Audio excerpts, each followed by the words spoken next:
ವಾರಾಹ ಮಿಹರ.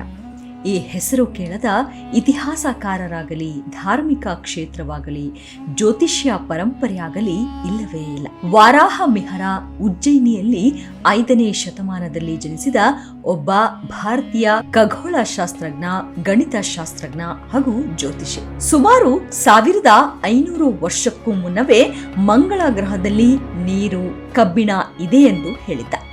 ಆಕಾಶ, ಸೂರ್ಯ, ಚಂದ್ರ, ನಕ್ಷತ್ರಗಳೆಲ್ಲ ದೇವರುಗಳೆಂದು ಪೂಜಿಸ್ತಾ ಇದ್ದ ಕಾಲದಲ್ಲಿ ಅವರೆಲ್ಲ ಸೃಷ್ಟಿಯ ಕೊಡುಗೆ ಎಂದು ಸಾರಿ ಹೇಳಿದ್ದ.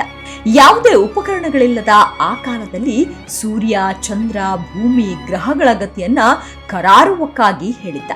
521ನೇ ಇಸವಿಯಲ್ಲಿ, ಅಂದರೆ ತನ್ನ 13ನೇ ವಯಸ್ಸಿನಲ್ಲಿ ಸೂರ್ಯ ಸಿದ್ಧಾಂತ ಬರೆದ. ಇದರಲ್ಲಿ ನಕ್ಷತ್ರ ಮಂಡಲ, ಸೂರ್ಯ ಗ್ರಹಣ ಮತ್ತು ಗ್ರಹಗಳ ಸ್ಥಾನಗಳನ್ನು ಕುರಿತು ವಿವರಿಸಿದ.